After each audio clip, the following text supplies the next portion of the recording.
que le hemos dado algunos módulos, el día de hoy tenía asignado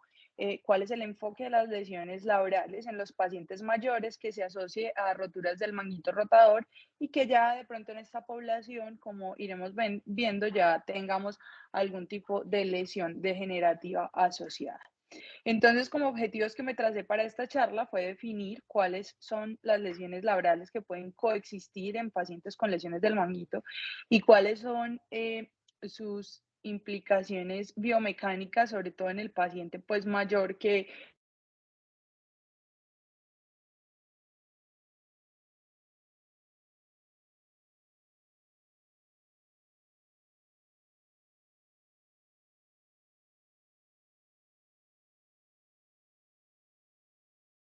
perdón con ustedes que se me fue el sonido. A la luz de la literatura actual, precisar cuáles son las estrategias terapéuticas disponibles en cuanto a la reparación para el manejo de estas dos lesiones de forma concomitante y definir si existe algunas estrategias alternativas pues, a hacer la reparación de estas dos patologías en estos pacientes mayores. Entonces, a modo de introducción, recordar que actualmente, pues las lesiones de manguito, sobre todo en la población mayor, pues que es el tema que nos trae el día de hoy acá, es una de las patologías más prevalentes. Incluso algunos textos hablan que esta es la patología más común de consulta para el ortopedista por parte de hombro. La reparación artroscópica en los últimos años ha venido creciendo, catalogándose como uno de los procedimientos que actualmente son los más realizados a nivel mundial. Particularmente la reparación artroscópica del manguito rotador ha tenido un crecimiento que algunos textos hablan de más o menos el 200% en los últimos 10 años. Y las lesiones degenerativas del manguito van a ser una lesión bastante común en el hombro, sobre todo en los pacientes pues, mayores. Algunos textos hablan que puede ser hasta el 50% de los pacientes con mayores de 80 años van a tener algunas lesiones de espesor total en el manguito. Y la edad, sin duda, es el factor de riesgo que en todos los estudios ha sido más consistentemente asociado a las lesiones degenerativas del manguito, llegando a tasas, como hablábamos, bastante altas de más del 50% o 45% en pacientes mayores de 70 y 80 años. Entonces, en esta población siempre que tengamos pues una lesión laboral y cualquier otro tipo de lesión, debemos pensar que la posibilidad de que nuestro paciente concomitantemente curse con una patología degenerativa del manguito, pues es bastante prevalente.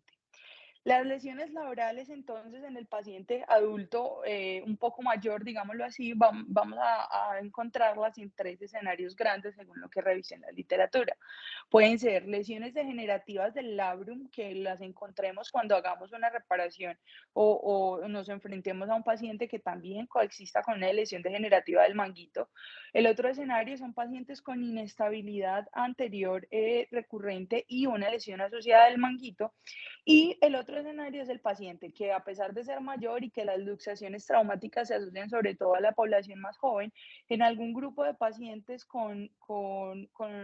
pues, mayores de 60 años más o menos, podría cursar con una luxación anterior traumática y esto asociarse a una lesión crónica que ya tuviera ese paciente en el manguito rotador.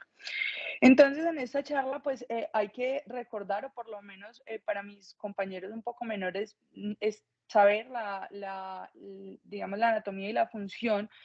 grosso modo, del labrum. Entonces, este es una estructura fibrocartilaginosa que lo que va a hacer es proporcionar esa estabilidad pasiva en la cabeza humeral. Se ha descrito a modo biomecánico que tiene tres funciones grandes, digamos, de esta estructura fibrocartilaginosa. La primera es funcionar a modo de sello, manteniendo esa presión intraarticular y al mantener esa presión también mantiene la centralización o ayuda a mantener la centralización de la cabeza humeral, mejorando este efecto de concavidad con presión, que es uno de los efectos por los cuales se estabiliza la cabeza humeral. Eh, también se ha descrito que aproximadamente la presencia del labrum en la articulación glenohumeral la profundiza en un promedio de 9 milímetros, que va a ser en promedio el 50% de la profundidad que tiene esta cavidad. Entonces, todo esto nos va a favorecer estas tres formas biomecánicas en las cuales el labrum mantiene pues, o ayuda en la estabilidad de la cabeza humeral. Y todo esto es para que biomecánicamente ayude a disipar el estrés mecánico que tiene esta articulación y estabilice las cargas para que sea una distribución más proporcional en la cavidad glenoidea. Y en la región superior, qué pena que se me olvidó mencionarlo, pues compartirá esa inserción con el tendón del bíceps, que como vamos a ver va a cobrar particular importancia en algunas lesiones durante la charla. ¿Qué pasa entonces con la edad? Porque digamos que son los efectos biomecánicos de un labrum sano, pero entonces en el paciente mayor, que es la charla de hoy, ¿qué es lo que sucede o qué cambios tiene esta estructura con la edad? El labrum tiene alto contenido de elastina y alto contenido de condrocitos en algunas partes de esta estructura. Se ha descrito en algunos estudios histológicos que los pacientes por encima de los 40, 50 años empiezan con una pérdida de estos condrocitos y unos cambios vasculares, sobre todo en esa región superior del labrum, que va a hacer que la incidencia de desgarros labrales aumente significativamente con la edad, por esta pérdida de los condrocitos y esta disminución en la vascularización de predominio en la porción superior, que los cambios histológicamente inician desde los 20 años, pero digamos que van a representar en algún tipo de lesiones labrales en los pacientes por encima de los 40 o 50 años y particularmente en esta porción más superior que vimos que es donde comparte también la inserción con el bíceps,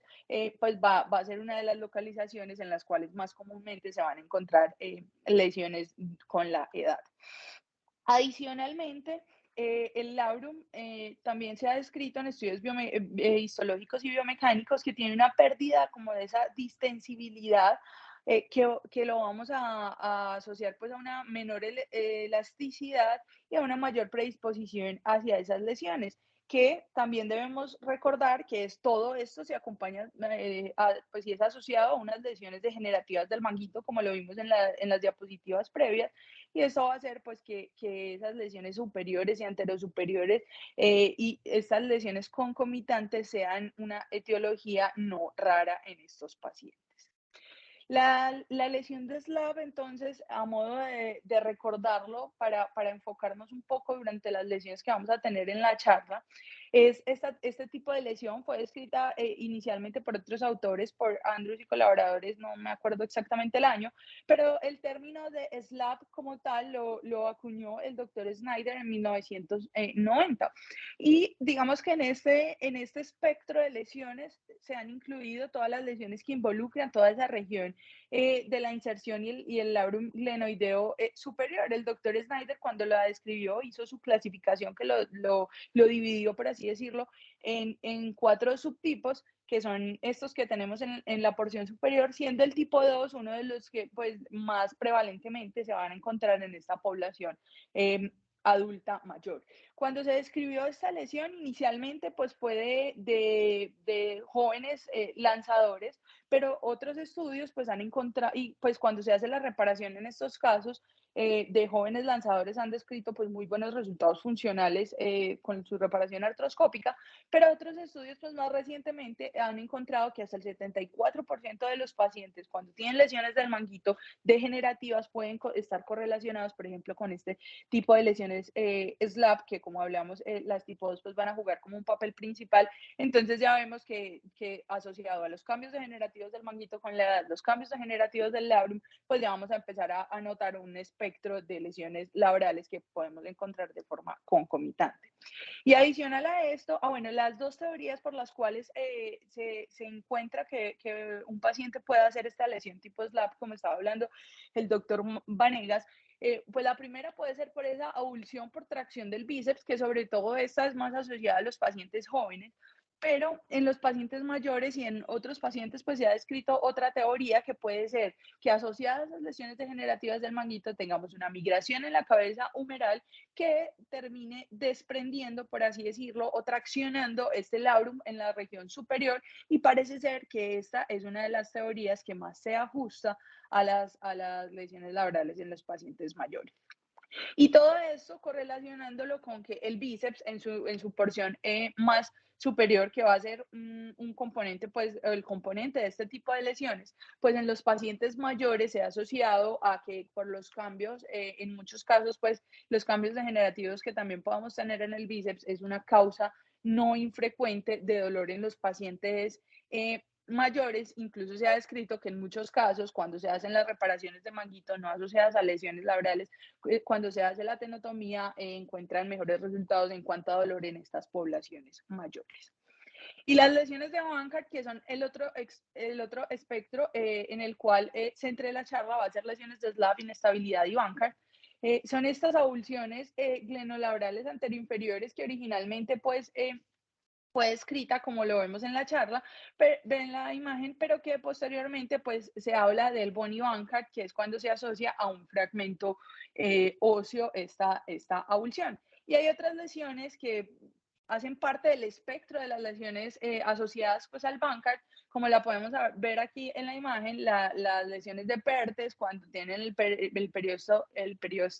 intacto, las lesiones tipo GLAD, que tienen la lesión glenolabral articular, y la salsa, que ya habíamos hablado de ellas en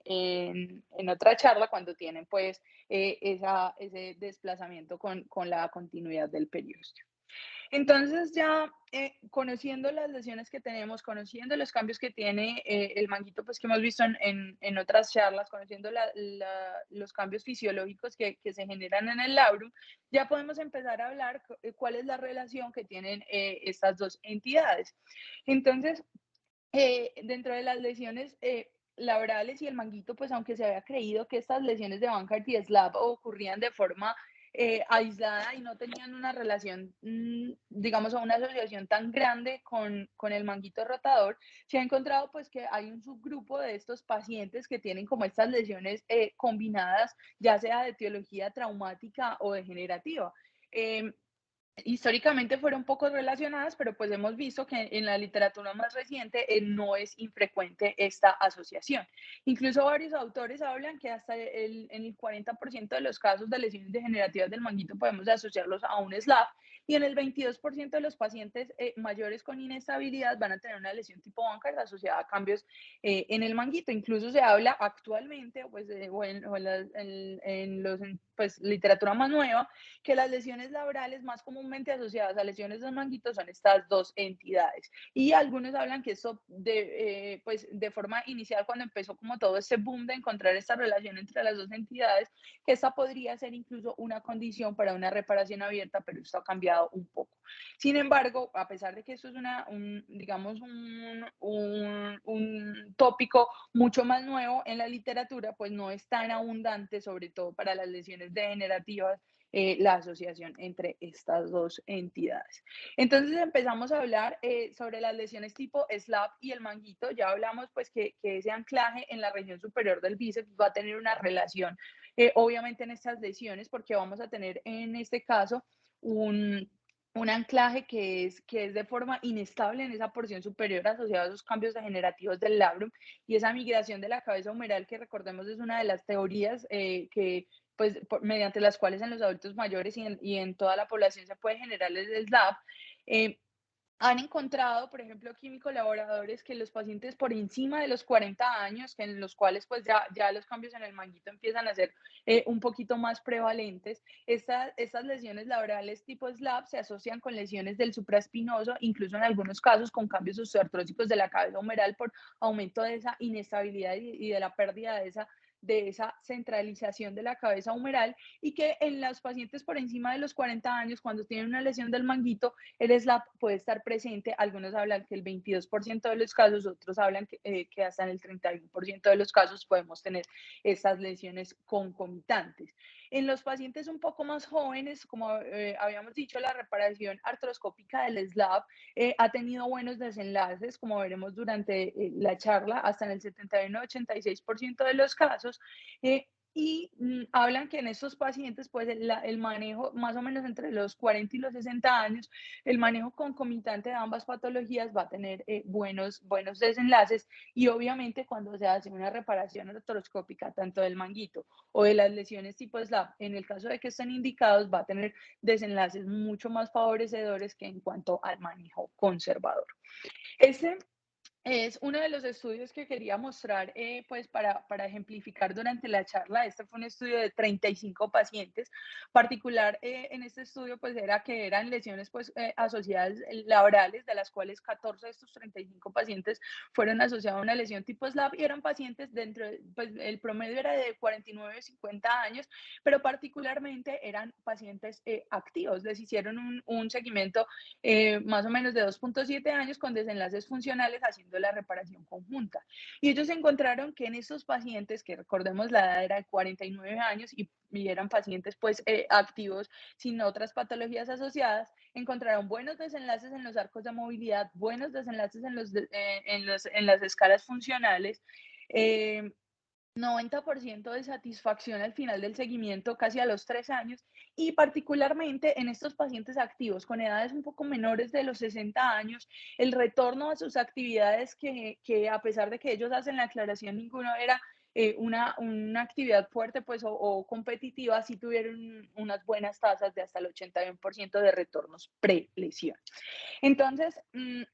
cuando uno mira si vale la pena hacer la reparación de estas lesiones asociadas al manguito rotador de pronto en unas poblaciones un poco mayores o si no se hace la reparación de las lesiones, este es otro estudio ya con población de por encima de los 50 años, los dividieron en dos grupos, hacer la reparación o simplemente hacer la tenotomía y encontraron que particularmente ya cuando el grupo etario empieza a aumentar por encima de los 50 años, y con seguimientos también muy buenos, casi de 3 años, no encontraron diferencias estadísticamente significativas ni en escalas funcionales ni en fuerza. Un poquito más, digámoslo así, en satisfacción en cuanto a los pacientes en los cuales se les hacía tenotomía en comparación con los que no se hacían, pero ninguna de estas diferencias fue estadísticamente significativa. Entonces aquí nos debemos empezar a preguntar si sí vale la pena en la población un poco mayor hacer la intervención de estas dos lesiones. Y en cuanto a arcos de movilidad, encontraron que incluso se favorecían los arcos de movilidad de pronto asociado a esa disminución del dolor y esa satisfacción a mejores rangos de movilidad cuando no se hacía la reparación del SLAP, sino que se hacía la tenotomía del bíceps. Este es otro estudio un poco más nuevo. La edad de los pacientes era un poco menor y le hicieron, pues aquí ya comparaban, era si hacer la reparación versus reparación con el SLAP y encontraron que dentro de los arcos de movilidad de su seguimiento, las reparaciones pues de ambas patologías en arcos de movilidad eran mejores, pues un poco mejores, sobre todo la rotación cuando lo asociaban a la reparación de las dos estructuras. Pero esto no significaba que los pacientes se sintieran mejor, porque de hecho, cuando vieron, sobre todo en los grupos, porque la edad promedio fue de 41 años, pero en los subgrupos de los pacientes que son un poco mayores, a pesar de que los arcos de movilidad eran mejor cuando hacíamos la reparación conjunta, digamos que los desenlaces funcionales no tenían esa misma representación y de pronto el dolor jugaba un papel importante en estos pacientes en los cuales la reparación solo del manguito mostró ser no inferior a hacer la reparación conjunta de estas lesiones. Y cuando hablamos ya, porque toda esta literatura que les he mostrado es más de lesiones conjuntas de forma degenerativa en los pacientes, pero ya cuando hablamos de lesiones masivas, que son por encima o lesiones grandes por encima de 3 centímetros, o lo que ya hemos hablado en los otros módulos de masivas, que no tuvieran pues ninguna diferencia adicional a la lesión. Encontraron que cuando se hacía la tenotomía versus la reparación de ambas lesiones, los resultados eran bastante similares en cuanto a las características acrominerales que hemos visto. Es uno de los parámetros que tenemos pues para definir biomecánicamente cómo va a funcionar esa articulación. Y también se representó muy similar a lo que vimos en los otros estudios, a mejores desenlaces funcionales, disminución del dolor y arcos de movilidad en los pacientes en los cuales se hacía una tenotomía. Entonces, digamos que en los pacientes mayores, ya empezando un poco a concluir, la reparación del SLAP particularmente, cuando lo asociemos a una patología degenerativa del manguito rotador, no ha demostrado, pues, o no se ha encontrado un claro beneficio de reparar concomitantemente estas dos lesiones, pero en los casos que sea un paciente particularmente activo, como lo vimos en el estudio inicial, pues debemos contemporizar si de pronto este paciente se beneficia de hacer la reparación de ambas lesiones. Y obviamente sabiendo que cuando realizamos la tenotomía, que muy buenos resultados ha tenido en las poblaciones, sobre todo un poco mayores, corremos el riesgo pues de tener la deformidad de Popeye, o algunos hablan también de una pérdida de la fuerza en flexión. Sin embargo, cuando uno revisa si esto es representativo clínicamente para los pacientes en este tipo de poblaciones, pues varios autores han encontrado que particularmente en los mayores de 50, 60 años, pues estos no tenían, digamos, una representación clínica tan importante para los pacientes, más que la deformidad o el dolor, pues algo que interfiriera con su vida, no era tan representativo en esta población de forma particular.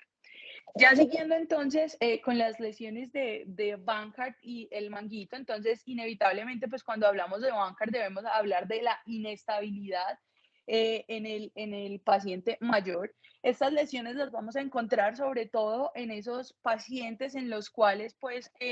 tengamos la inestabilidad obviamente, o sea un episodio de luxación que continúe con una inestabilidad, porque en estos episodios se ha encontrado que las lesiones labrales y las roturas masivas del manguito rotador no son infrecuentes cuando nuestro paciente tenga una luxación ya en una edad un poco más avanzada. Y sobre todo, pues veamos que esto es bastante similar a los otros módulos. La inestabilidad asociada a la lesión del subescapular ha cobrado particular importancia en los estudios biomecánicos y clínicos más recientes en comparación pues a los otros componentes del manguito. Se habla que cuando un paciente en edades avanzadas tiene una luxación o un episodio de inestabilidad en estos pacientes mayores, dependiendo de la serie, entre el 7 y el 32%, debemos sospechar que nuestro paciente ya tenga algún tipo de lesión asociada del manguito. Y en estas poblaciones, digamos que tradicionalmente se ha descrito que el restablecimiento o el objetivo principal que tenemos en la población por encima de los 60 años es ese enfoque sobre el manguito rotador para evitar pues que tengamos algunos cambios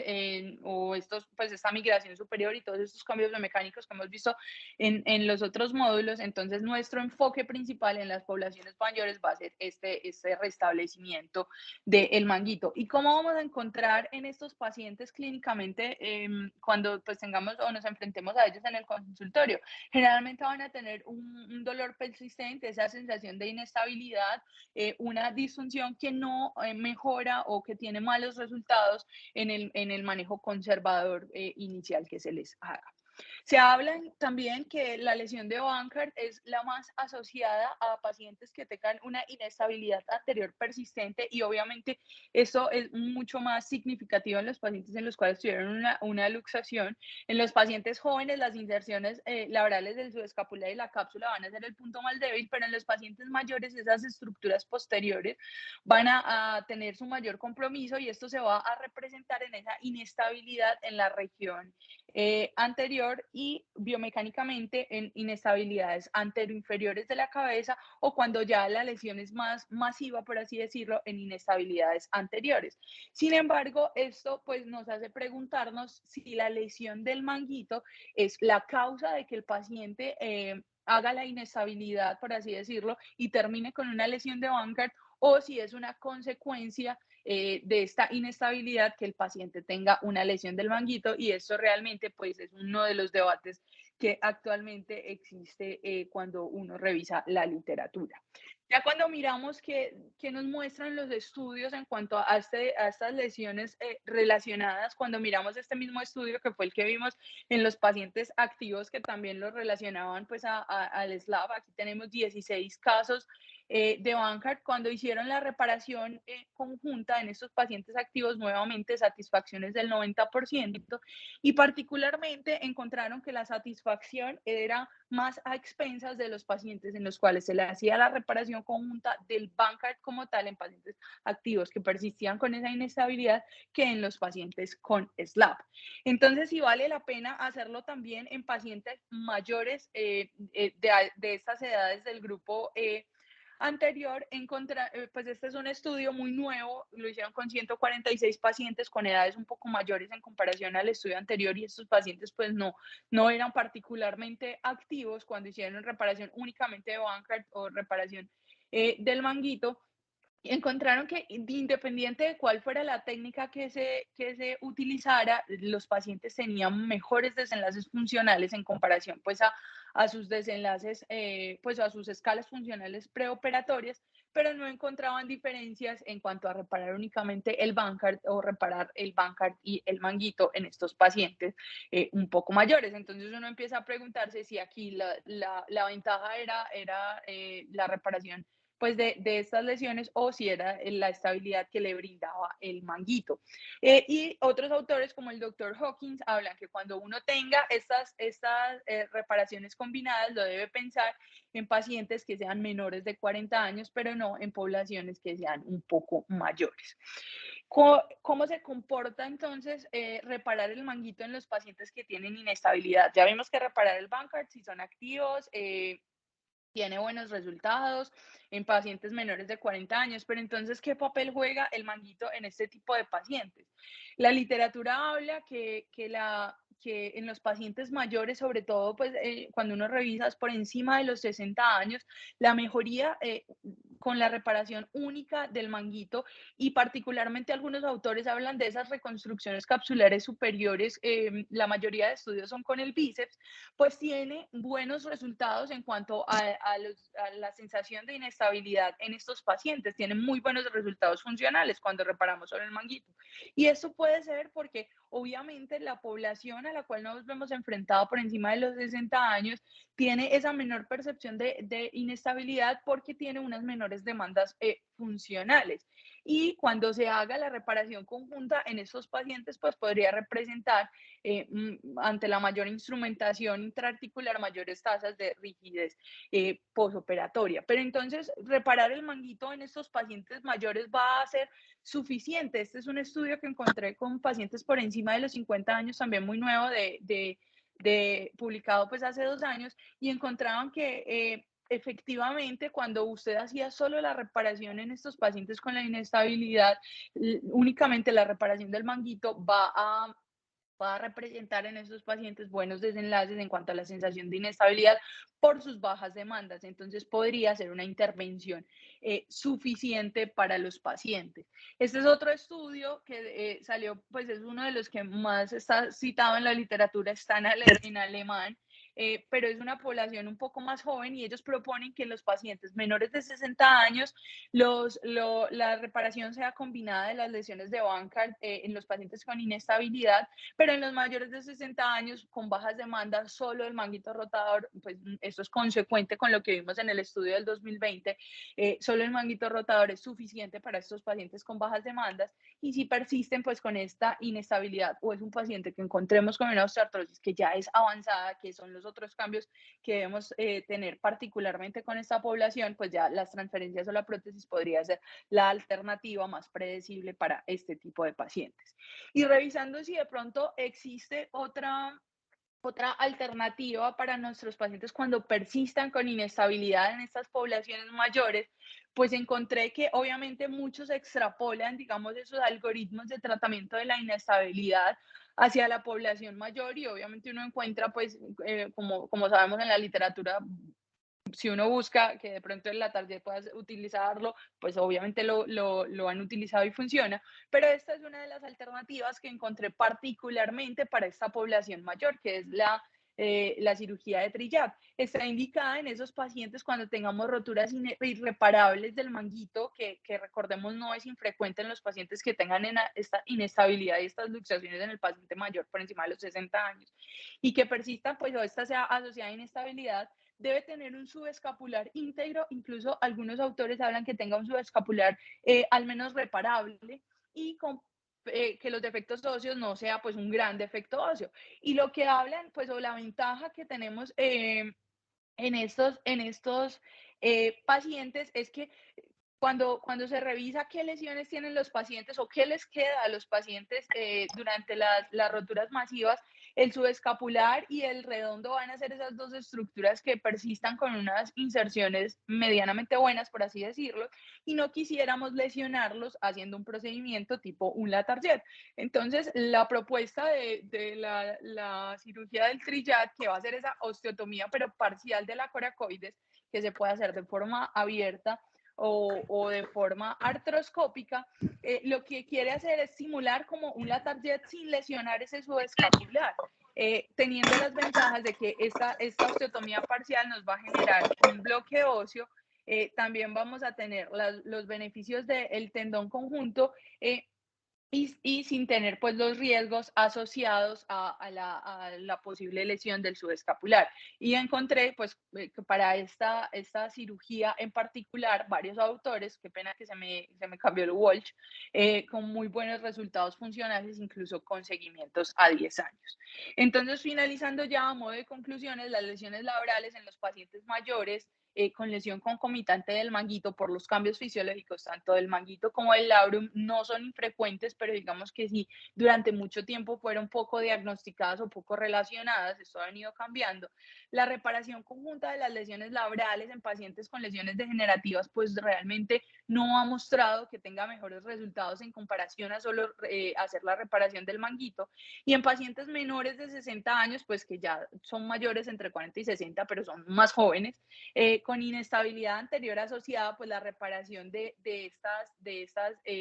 lesiones concomitantes parece mejorar los resultados, pero en pacientes mayores de 60 años, digamos que no, la reparación del manguito parece ser una intervención suficiente. Entonces, a modo de conclusión de la charla, que pues fue como lo que me pidieron, ¿qué hacíamos con estas lesiones laborales? En pacientes mayores de 60 años no se beneficia de la reparación asociada al manguito. Sí, digamos que yo saqué la conclusión después de hacer la revisión, sí repararlo en pacientes entre 40 y 60 años o pacientes mayores con inestabilidades persistentes que sean, pues que digamos sean sintomáticas, sí se beneficia de hacer la reparación de las lesiones laborales y el manguito, y hay que pues, individualizar esos pacientes mayores activos, porque a pesar de que son mayores, digamos que no podríamos extrapolar toda esta literatura hacia ellos particularmente. Y esto era lo que traía para el día de hoy.